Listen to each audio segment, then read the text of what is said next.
Greetings and welcome to Sports 101, the show that discusses sport beyond the X's and O's. Here we like to expand our conversation and include the history, which is the past, present, as well as in the making, and we also look at the game from a people, places, and cultural perspective. I'm your host, Jamar Harp. Be sure to follow me on social media at Coach_Harp412 and Facebook under Jamar Harp. Please get social with Sports 101 and a litany of other shows sponsored by SportsZone Chicago by following SportsZone Chicago on social media. SportsZone Chicago can be found on Twitter at SportsZone CHI, Facebook at SportsZone Chicago, and Instagram at SportsZone Chicago. Remember, SportsZone Chicago is the world's only Black-owned sports talk app. You can watch and listen to my show, our flagship show, Sean and Maya in the Morning, and so many great other shows. If you miss anything, don't worry about it. Go to YouTube and just search SportsZone Chicago. You can add the channel and catch up any missing information that you've had on your favorite team, city, etc. Now, after you do that, it's imperative that everyone, download the SportsZone Chicago app.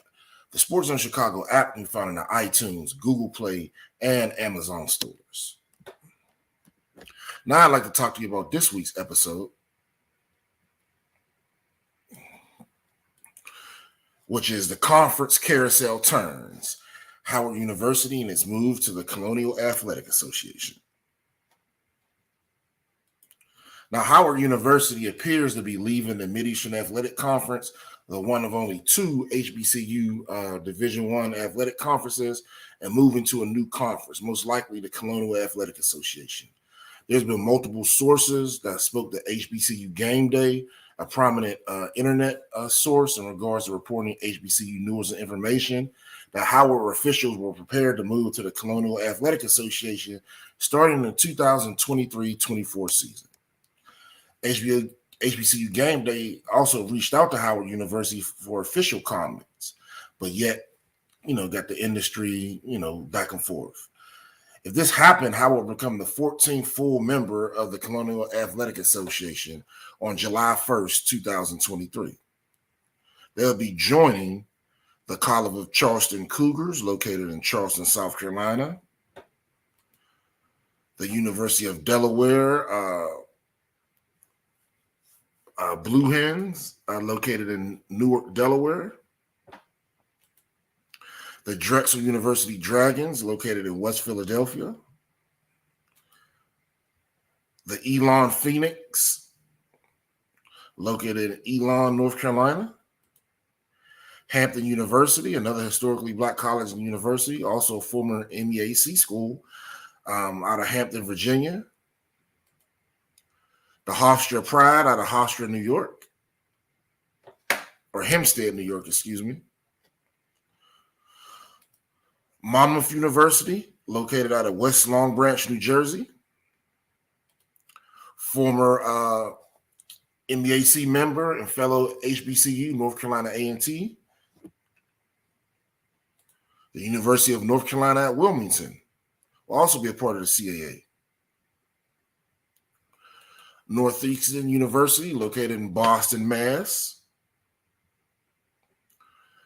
Stony Brook Seawolves out of Stony Brook, New York. The Townsend Tigers out of Townsend, Maryland.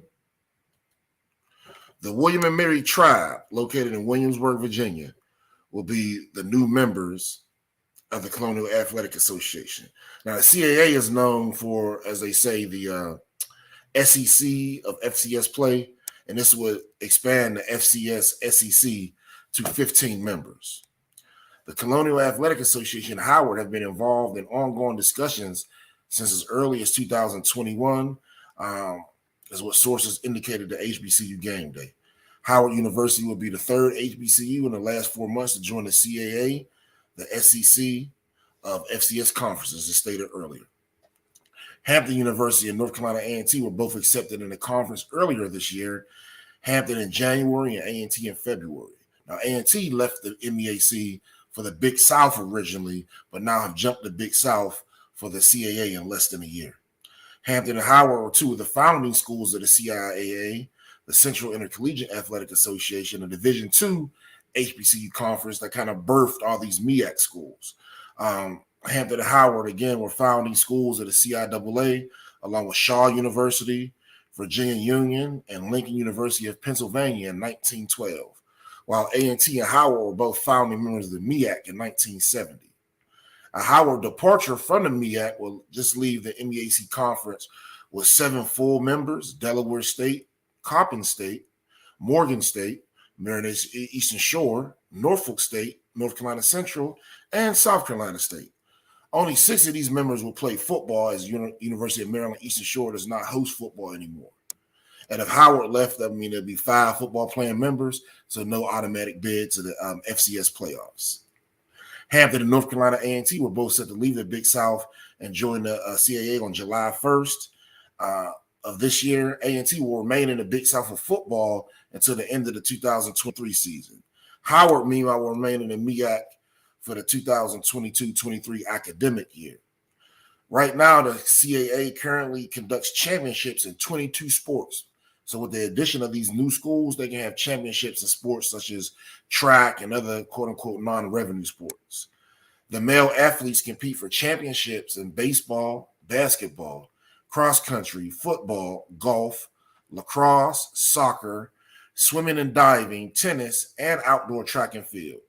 Female athletes in the CAA battle for conference titles in basketball, cross-country, field hockey, golf, lacrosse, rowing, soccer, softball, swimming and diving, tennis, outdoor track and field, and volleyball.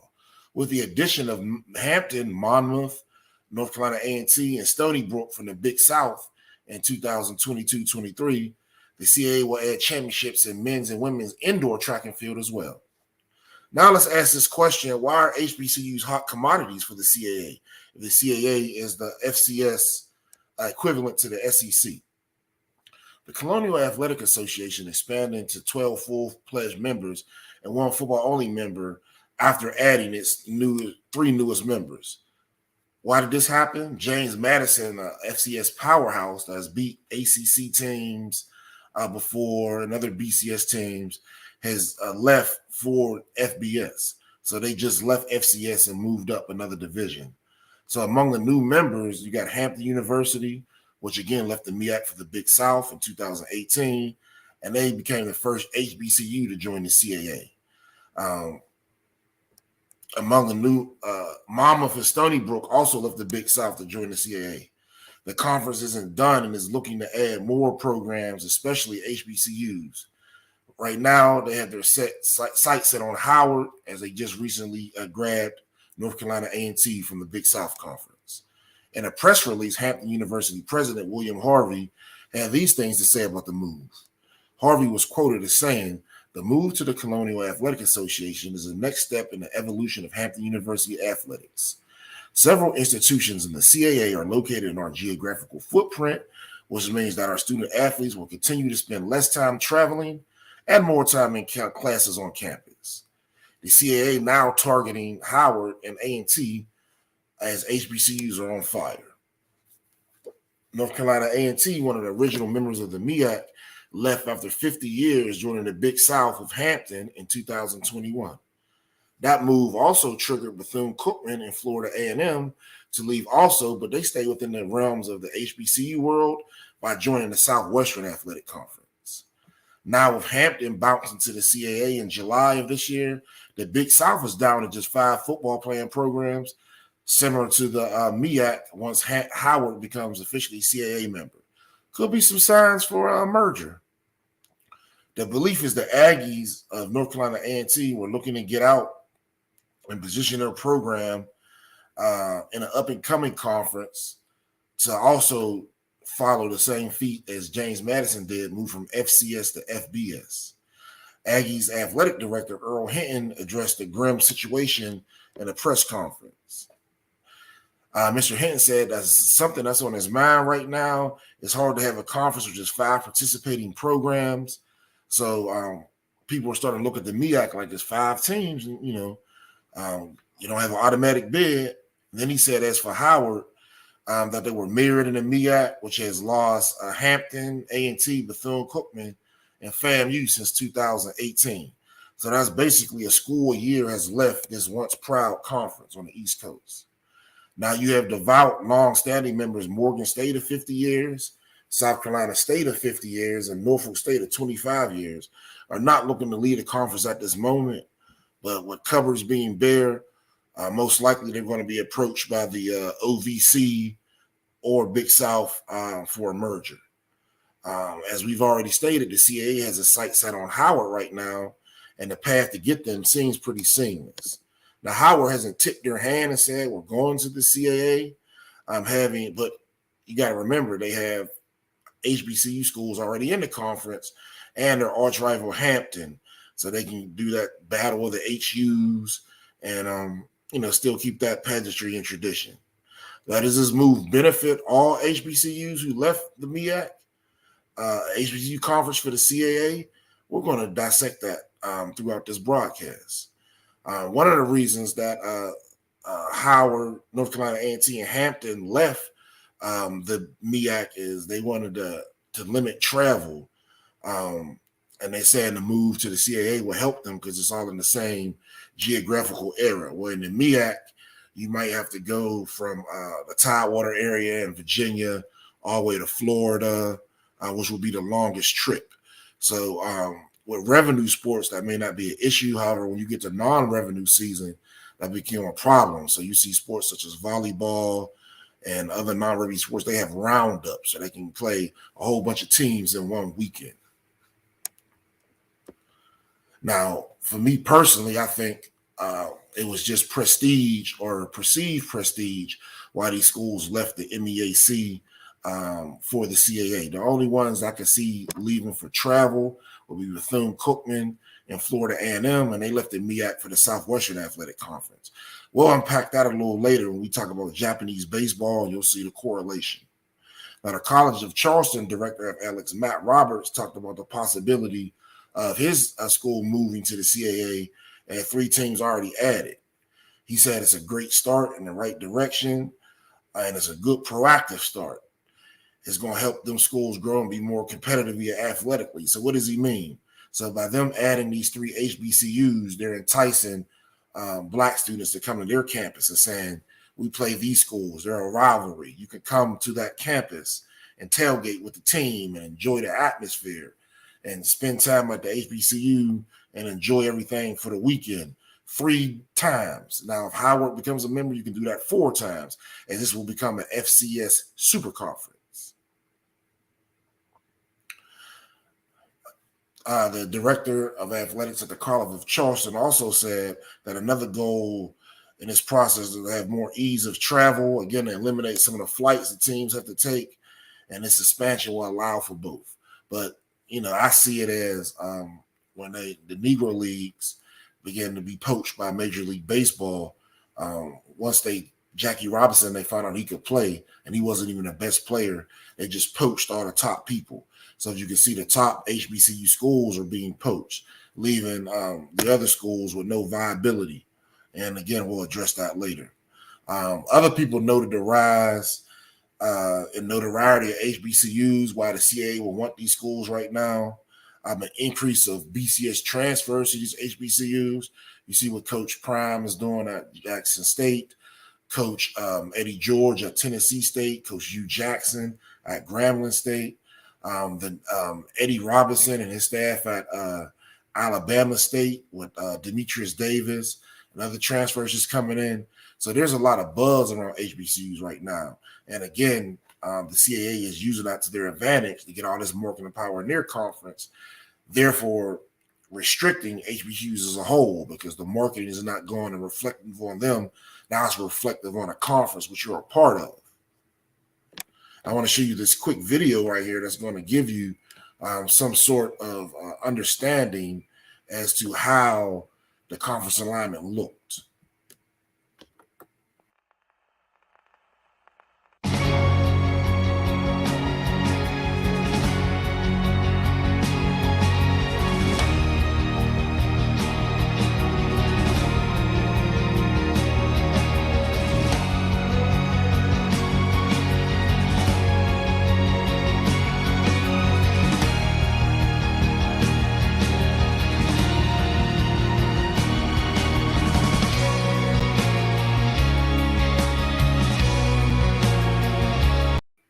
right there. So you saw the inception of the MEAC as well as the schools that were around in the 1970s.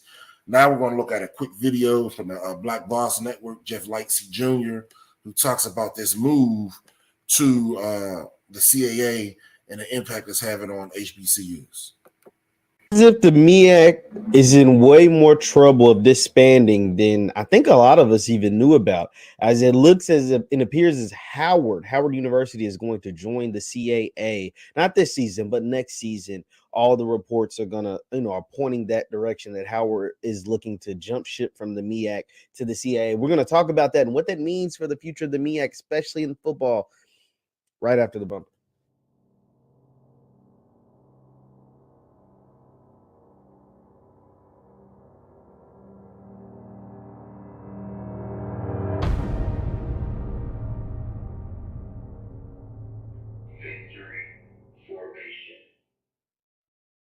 What's good people? My name is Jeff Lightsey Jr. here with the Black Boss channel with Victory Formation. Thank you guys for tuning in. Be sure to hit the thumbs up button, like, share, subscribe, because we upload every single day. Now, Howard University, the Howard Bison, look like they are going to jump ship from the MEAC to the CAA. This was reported over the weekend.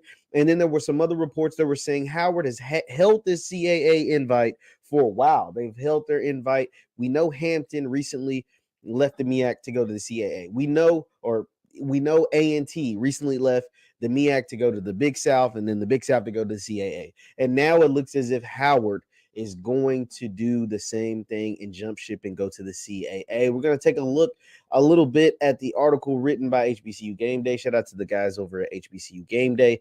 And it says Howard appears to be ready to make the move out of the MEAC into a new conference. Multiple sources tell HBCU Game Day that Howard officials are prepared to move to the Colonial Athletic Association starting in 23 through the 24 season.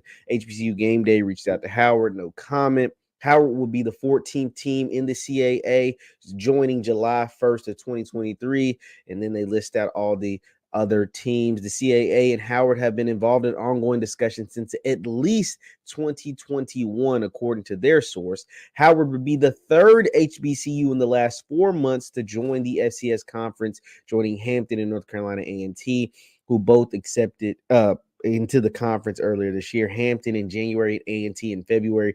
Both schools have long storied histories with Howard, Hampton, and it says A&T were two of the founding schools of the CIAA. And then A&T and Howard were both founding members of the MEAC in 1970. And this is big. This part right here is big. It says Howard's departure would leave the MEAC with just 7 full-time members and only 5 full-time football participants. Now, that's the part that is scary. Hampton and North Carolina A&T are both set to leave the Big South to join the CAA in July of 2022. Now, as I said, let's take a look at this right here, because the MEAC will now only have 7 members in their conference, but only 5 football participants. So let's look at the MEAC standings from 2021. And like I said, you got South Carolina State, North Carolina Central, Delaware State, Norfolk, and Morgan State will be the 5 teams that are left, because as we know, Howard by July 1st, 2023 will no longer be a member of the MEAC. And that is scary, because how do you operate a football conference with only 5 schools? Let me ask that once again. How do you operate a football conference with only 5 schools? That means you can only play 4 conference games. 4 conference games in a 11, 12 game schedule. So you'd have to find 7 out of conference games. That isn't sustainable. That isn't sustainable. And because of that, you're looking at what could be the demise of the MEAC conference with Howard jumping ship over to the CAA. The MEAC has had so many departures recently from Hampton, North Carolina A&T. You lost FAMU and Bethune-Cookman to the SWAC. And now you're losing Howard, one of the most prestigious HBCUs in the country. So not just on an athletic standpoint, like losing Howard from your conference in the world of academia is way bigger than what you're losing just on the football field. Way bigger than what you're losing on the basketball court. Like losing Howard is huge. Just like losing A&T was huge. Just like losing all of those schools were really, really big for the MEAC. And so, and if we're just strictly talking football, how can you field a Celebration Bowl with no MEAC? These are questions that are going to be asked. These are questions that need answers. These are questions that is a big fear for everybody. It should be a fear for everybody involved. Now, some people have suggested, well, maybe the SWAC can absorb the remaining five MEAC schools: South Carolina State, North Carolina Central, Delaware State, Norfolk State, and Morgan State. And honestly, that just isn't realistic. If I'm just being honest, that just isn't realistic, simply because the SWAC already has 12 teams. Who is going to field a 17-team conference? That's no, it's not like 17 teams. You already have 12 schools in the SWAC. You already have 12 schools, and you can only play what? 6 conference games, 6, 7, 8 conference games, something like that. You can only play 8 conference games. That's what I meant. Sorry about that. 8 conference games in a 17-game conference? No, that's just not. No, it's just not going to work. Losing Howard is big for the MEAC, and losing Howard is not only big for the MEAC. If we're strictly talking football, losing Howard is big for the Celebration Bowl, because how can you justify having a conference being represented in a big-time HBCU bowl game, or what's being deemed to a lot of people, including myself, as the HBCU National Championship game, when you only have 5 schools and some of the biggest, best football programs in HBCU football, the Howards, the A&Ts, are no longer in the running. They're no longer in the running. That's rough. So here is my, being the commissioner of the MEAC is one of the hardest jobs in the world right now, because if you lose out on Celebration Bowl, you're losing out on $3 million for universities. I want to say both teams get over $1 million apiece. All amenities and expenses are paid for. The conference, I want to say, gets $1 million. And then your band travels for free. You get all the bowl week activities. Your teams, obviously, everything is accommodated. Meals, traveling, lodging for both the band, the staffs, and the team. All of that is gone if you lose the Celebration Bowl. So you can't lose the Celebration Bowl. So I'm saying all that to say you can't lose it. And so what are some quick fix type of solutions? Well, you got to reach out to TSU, Tennessee State.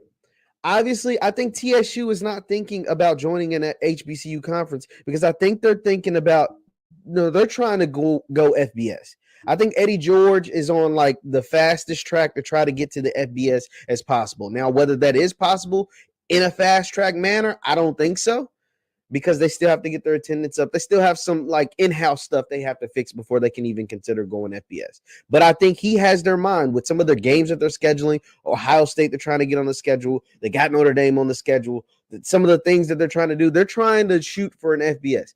But you still got to make the phone call. You got to reach out to Tennessee State. I think you got to consider Bowie State. Bowie State has been a top-ranked Division II program. They've won a bunch of championships. They've got some NFL draft prospects. They got some really good players on the team. You got to reach out to Bowie State. You got to make some phone calls. You have to make some phone calls to try and save this conference. It's been around since 1970. To try to save this conference that is losing some heavyweights. To try to save a conference that, quite frankly, needs to be saved. It needs to be saved. But this could have a major ripple effect. This doesn't just affect the MEAC and what's going on with their schools. This could affect the SWAC too, because this could affect the Celebration Bowl. And this could affect $3 million along with everything else that goes along with the Celebration Bowl, that benefits SWAC schools, that benefit MEAC schools, that benefits HBCU football, period. So this is a big blow. Losing Howard to the CAA is, I'm not going to understate it. It is a huge, devastating blow. But how can the MEAC respond is what everybody is going to be waiting for.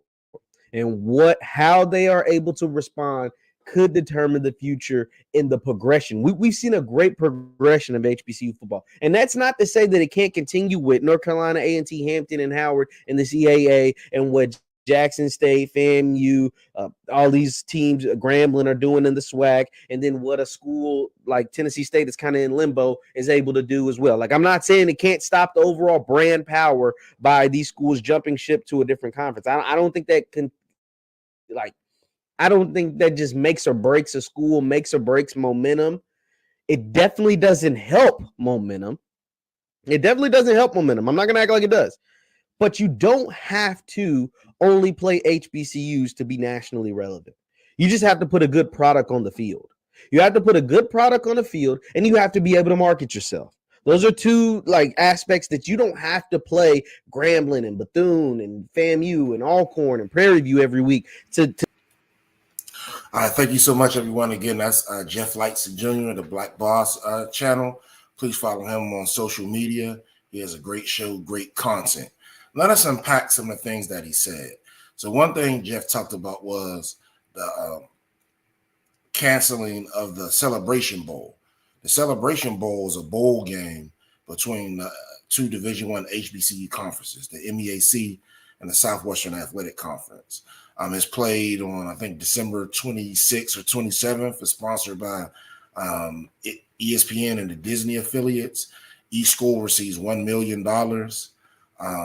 Or the schools receive $1 million apiece. Each team receives $1 million, and all the amenities and the band and everyone comes just like a regular bowl game.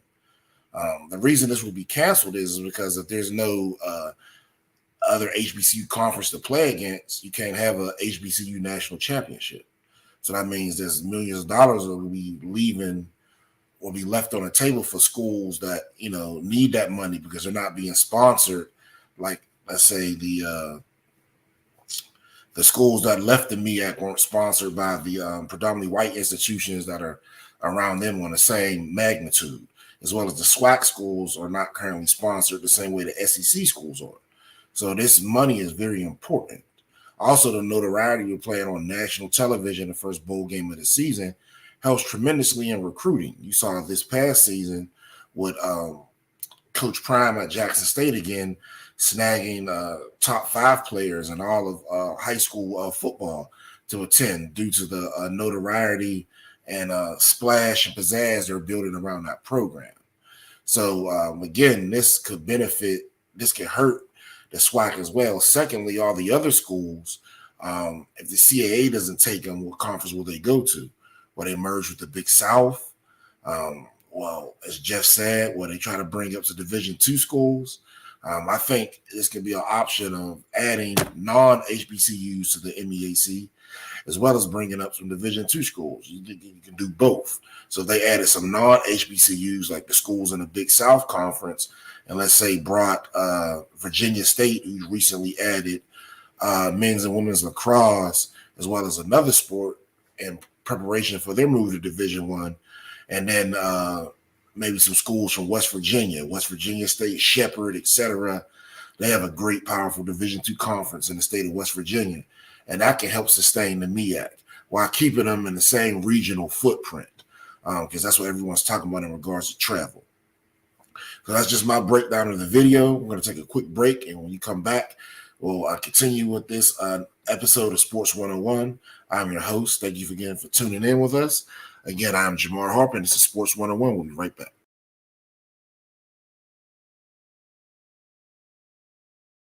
Please stop and listen, because this important message may directly apply to you or someone dear to you. Several thousand African American former full-time CPS teachers were unfairly terminated starting in the mid-90s and continuing to the 2000s. If you are one of those many former CPS teachers who was unjustly terminated, or if you are the immediate relative of a now deceased unjustly terminated former CPS teacher, you may qualify to participate in a lawsuit at no upfront cost to you. Please call 773-580-7183 immediately for more information. That's 773-580-7183. Do not delay. Act today, because time is of the essence. That's 773-580-7183.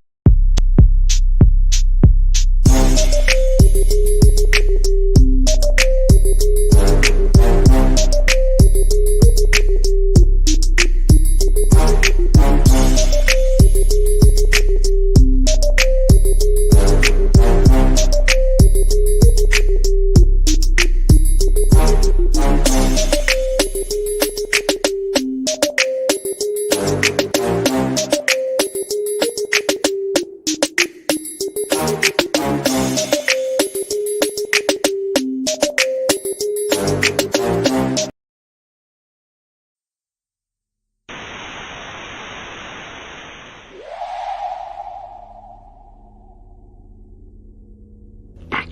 Chicago way.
Welcome back. I'm Jamar Harp, and this is Sports 101, the show that discusses sport beyond the X's and O's.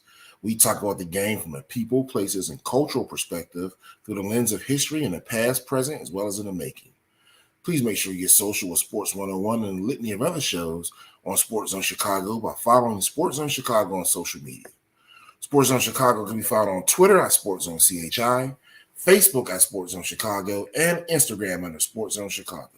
Subscribe to the YouTube channel, search SportsZone Chicago, but more importantly, download the SportsZone Chicago app. The SportsZone Chicago app can be found on the iTunes, Google Play, and Amazon stores. Now, again, we talked about the video in regards to MEAC realignment before we left.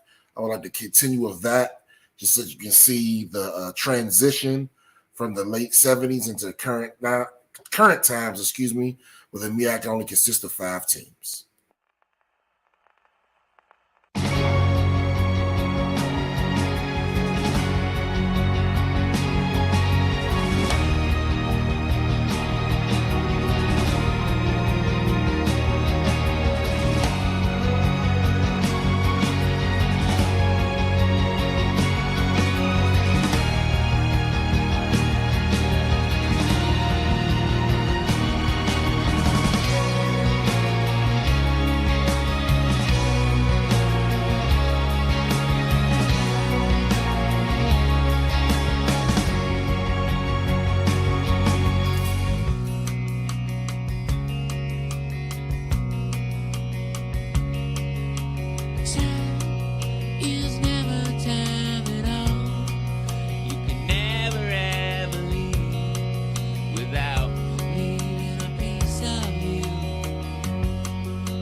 So right there, you saw that progression from the 1970s up to 2022 current times. One thing that you saw was teams flip-flopping from the parent conference, the CIAA, into the MEAC once they met Division I qualifications. Some teams came from the SIAC, South Carolina State and Savannah State, and then you see teams not being able to afford that transition and move back to Division II. South Carolina State has stayed. However, Winston-Salem State went back to the CIAA, and Savannah State went back to the SIAC. Now let's get into some MEAC history per se.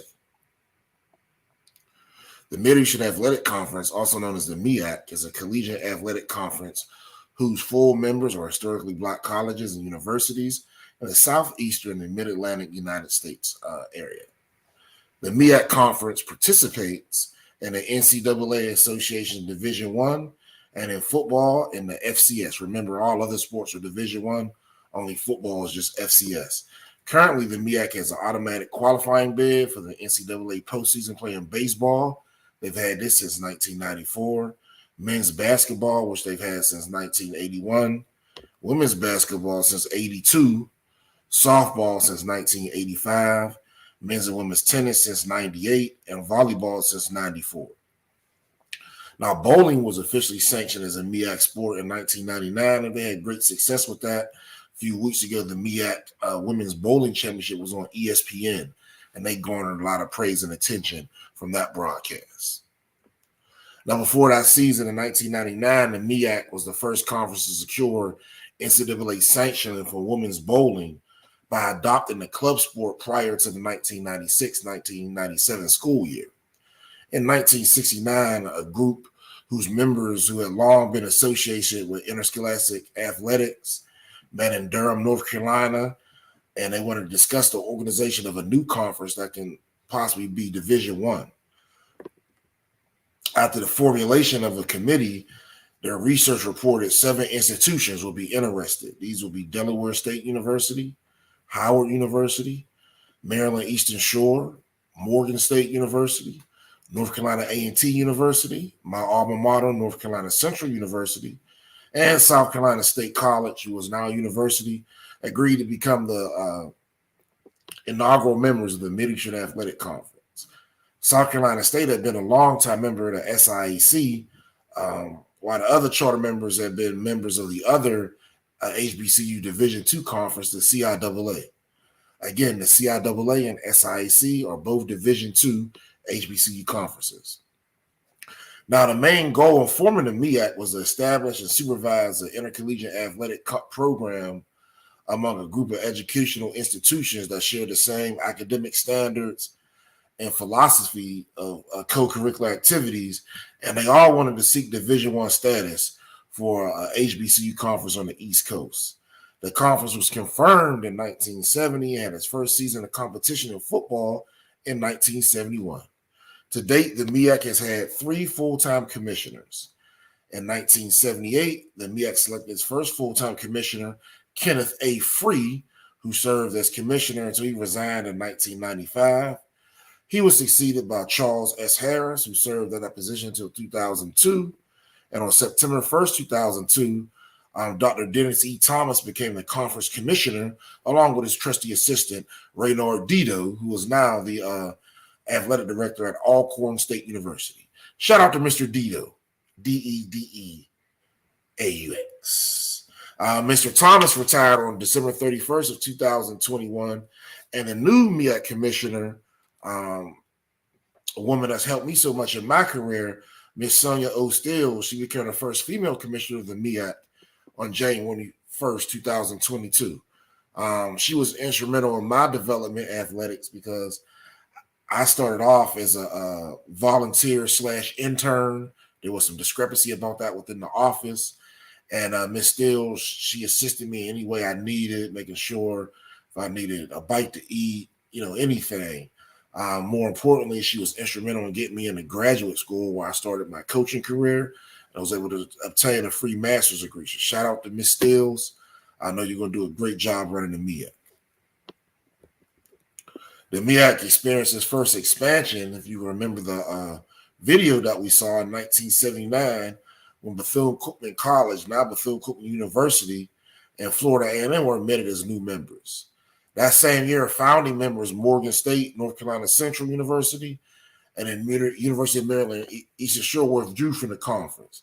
Now, all these schools got cold feet about the monetary commitment to go Division I. They didn't think it was feasible, and it may hurt the school. So they deemed the school more important than the athletics ventures, so they left. Now, all three schools eventually returned to the conference. Maryland Eastern Shore rejoined in 1981 as they discontinued football. Morgan State joined again in 1984, and my alma mater, North Carolina Central University, came back to the MEAC and experienced its genesis in 2010. On June 8th, 1978, the MEAC was officially classified as a Division I conference by the NCAA. As the first 7 years of its operation, they functioned as a Division II conference. That following month, the MEAC received an automatic qualification to the Division I men's basketball tournament. In 1984, however, membership changed again as Florida A&M chose to leave as they were looking for greener pastures. And again, this is all going to go back into that Japanese baseball thing that we're going to unpack when the time is right. Now, Florida A&M returned to the conference 2 years later as their bid to go independent was unsuccessful. Coppin State College, now Coppin State University, joined the MEAC in 1985. Now, the MEAC did find some stability in membership with the addition of HBCUs in Virginia, Hampton University and Norfolk State University in 1995 and 1997, respectively. So for the next 10 years, the MEAC remained the 11-member conference. In 2007, former CIAA member Winston-Salem State University was granted membership, but announced on September 11th of 2009 it will return to Division II at the end of the 2009-2010 season and applied to return to the CIAA before even becoming a full member of the MEAC. Winston-Salem State University had issues raising revenue as their home stadium is owned by the city of Winston. Now, their home stadium, Bowman Gray Stadium, is very unique because it's owned by the city of Winston-Salem and still hosts tertiary level NASCAR races, as you can see the track right here. With the school not being able to own the stadium and not garner all this money from ticket sales, they weren't able to produce the revenue to stay on a Division I level. Now, North Carolina Central rejoined the conference July 1st, 2010, after a hiatus since the early 1970s. North Carolina Central University was one of the founding members of the MEAC, who withdrew from the conference in 1979, opting to remain a Division II member when the conference reclassified to Division I. Savannah State was announced as the newest member of the MEAC in March of 2010. Savannah State had originally applied for membership in 2006, but faced the probationary period soon after that application. Their membership was then deferred until the completion of the imposed probation period, which ended in May of 2009. Remember, when you go from Division II to Division I, not only have you meet athletic standards, you have to meet academic standards as well by having academic support staff for your student athletes to make sure you stay online with APR, graduation rates, and other qualifications that you have to have off the field to remain a member of the Division I, whether that's FCS or FBS. Now, on September 8th, 2011, Savannah State University was granted full MEAC membership. Now, the MEAC had no new full members since the conference added an associate member in 2014. That'll be Augusta University out of Augusta, Georgia. They were known as Georgia Regents University at the time. Augusta University is a Division II institution with Division I programs in men's and women's golf, and they joined the MEAC for men's golf. Augusta University became the MEAC's first associate member and first non-HBCU with any type of membership. The conference then has since added two more non-HBCU associate members with Monmouth University and the University of Alabama at Birmingham joining for bowling, women's bowling in 2018. In April 2017, Savannah State University announced it would drop to Division II effective with the 2019-20 school year. Revenue issues aided in the transition back to Division II, as these revenue sports not only have to pay for themselves, but the non-revenue sports as well. Please remember you have to add more non-revenue sports due to Title IX once you go Division I, so each school is incurring more costs. In November of 2017, Hampton announced they would leave the MEAC to join the Big South Conference, beginning with the 2018-19 season. Hampton's reason for leaving was wanting more prestige, less travel, and better competition. I believe it's an example of thinking that white ice is always colder, and one person stepping out is going to hurt the whole group. In February of 2020, North Carolina A&T University announced departing the MEAC to join the Big South Conference effective in July of 2021.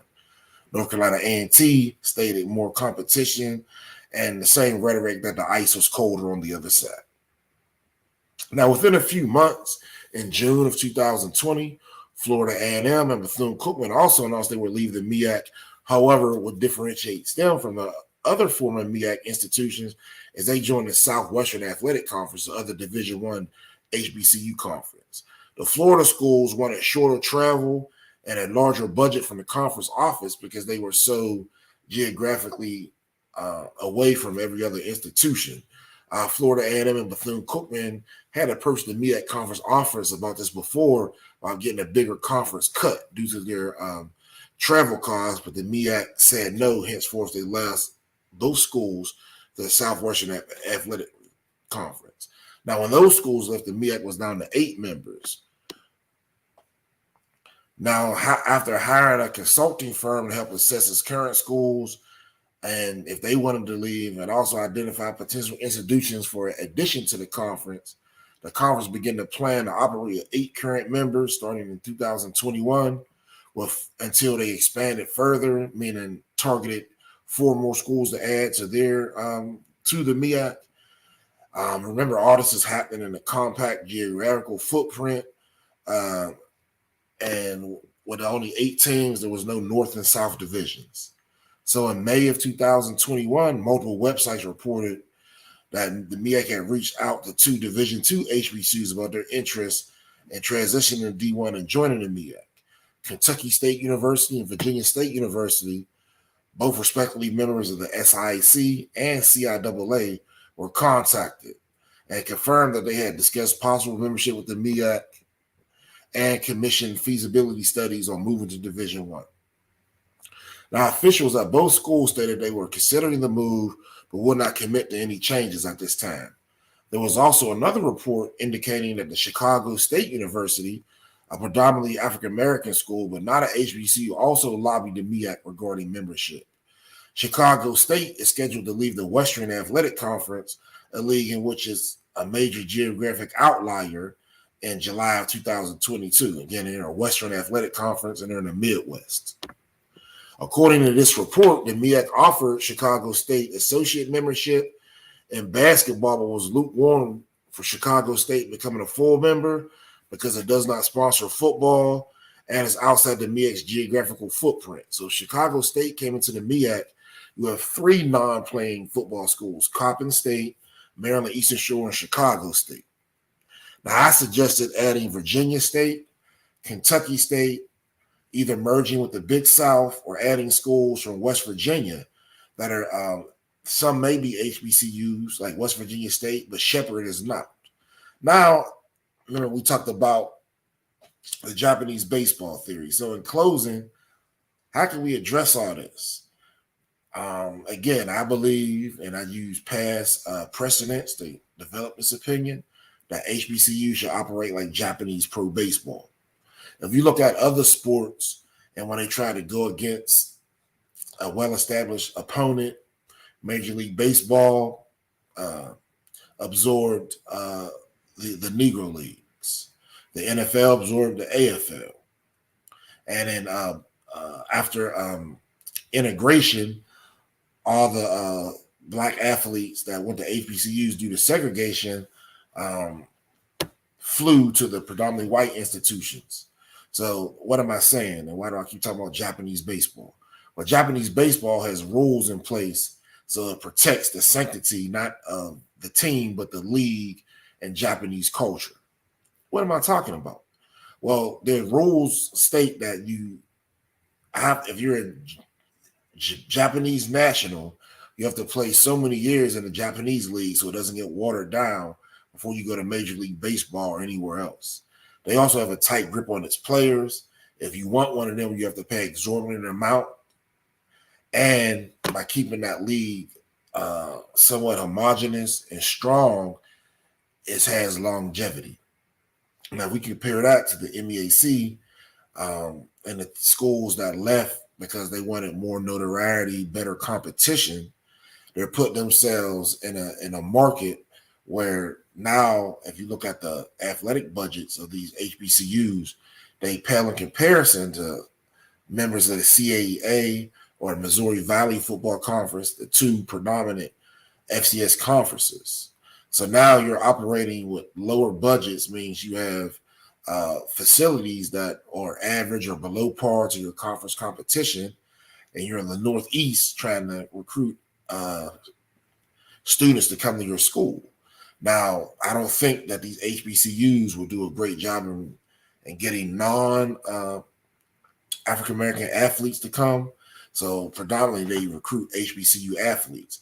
But with them not being in the HBCU conference anymore where there's, parity and you get to see the same thing throughout, these students may choose a different route now because you're not in the HBCU conference. The next thing I would like to talk about, again, is the ice colder. This tactic has been used on individuals of African descent for so long, not only in athletics, but spirituality and in business, where you don't see that in any other communities, worshiping deities or religion that's not indigenous to your culture, not keeping your dollar within your community. And there's a lot of systemic things that are associated with that. But in recognizing those facts, we must understand that we're perpetuating the same thing by having our schools leave the MEAC for the CAA and other non-HBCU conferences, where it'll just become another school, and they may be able to provide some type of fantasy lifestyle when these schools come, since they're in the conference and they can see the band and the pomp and circumstance of an HBCU game day. But what happens after that? Now you're just a regular member and you devalued yourself and lost some of your power and notoriety, and particularly if the Celebration Bowl is canceled. The last point I'd like to make is assimilation relates to extinction. As we gave these other athletic examples, each one of those that were assimilated into the majority group no longer existed at their current function.